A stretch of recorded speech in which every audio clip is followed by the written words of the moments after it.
আমির হামজা সাহেব বক্তৃতা দিতে দিতে এক পর্যায়ে বলতেছে, আমি শূন্যের উপর ভাসমান।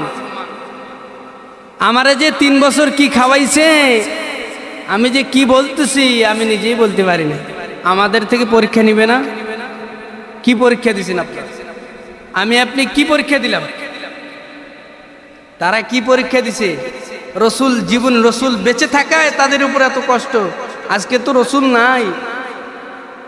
আজকে 2-1টা কথা আমাদের উপর আসলেই আমরা রাগে রাগান্বিত হয়ে যাই।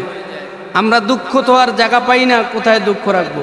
কিন্তু আল্লাহর নবীর সাহাবীরা কত কষ্ট সহ্য করার পরেও হযরত বেলাল রাদিয়াল্লাহু তাআলা আনহু ঈমানের পরীক্ষা দিয়েছেন কিভাবে?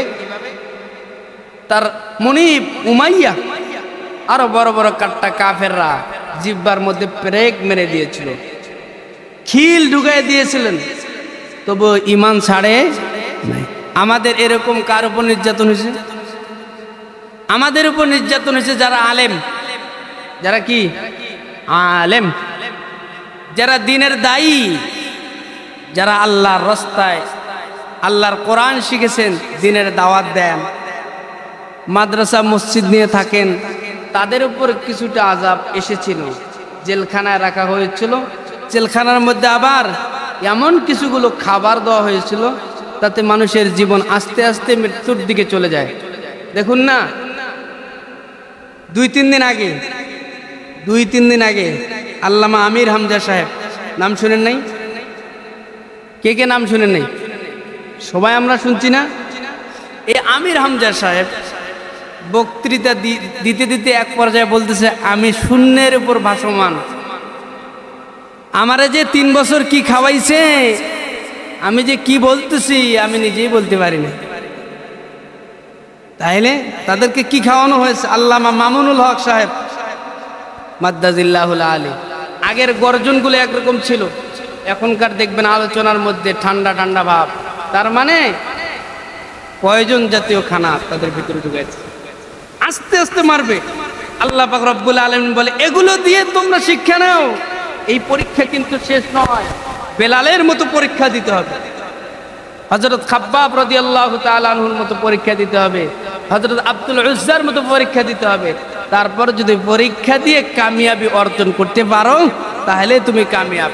এখন একটি ইস্যু চলতেছে ভারতের মধ্যে, এক হিন্দু পুরোহিত আমার নবীরে নিয়ে ব্যঙ্গ করেছেন। নবীরে নিয়ে কি করছেন? ব্যঙ্গ, গালি দিয়েছেন। এটা কি ঠিক করছে? কোন ধর্মের উপরে কারো গালি দেওয়ার অনুমতি আল্লাহ দেন? বিবেক দিয়েছেন, কেন তারা গালি দিল? একটা ইস্যু তৈরি করতে চায়। আল্লাহ বলে অমুসলিমদের ইস্যু জানো কিরকম? সূরা মাকরাসা। অমুসলিমদের ইস্যু হলো মাকরাসার জালের মতো। আমি কোন সূরা থেকে তেলাওয়াত করছি? আনকাবুত সূরাটির নামের অর্থটা কি? মাকরাসা। অমুসলিম না, বিধর্মীরা, খ্রিস্টানরা, ইসলাম বিদ্বেষীরা যতই ষড়যন্ত্র করুক, তাদের ষড়যন্ত্র হলো মাকরাসার জালের মতো। মাকরাসার জাল ছেদ করার জন্য, ভেঙে দেওয়ার জন্য কামাল লাগে, মিছিল করা লাগে, মিটিং করা লাগে। সকালবেলা মৃদু একটা যখন বাতাস প্রবাহিত হয়ে যায়, আল্লাহর তরফ থেকে ওই মাকরাসার জাল কি হয়ে যায়? ছিন্ন হয়ে যায়। আল্লাহ বলে তারাও পরিকল্পনা করে, ওমাকারু ওয়ামাকার আল্লাহ, আমারও পরিকল্পনা আছে। আমি এমন পরিকল্পনা করি, 20 বছর ক্ষমতায় থাকে, 40 বছর ক্ষমতায় থাকে, ক্ষমতা যাওয়ার পর 5 মিনিটও দেশে টেকে থাকতে পারে না। আপনারা দেখেন নাই? হ্যাঁ।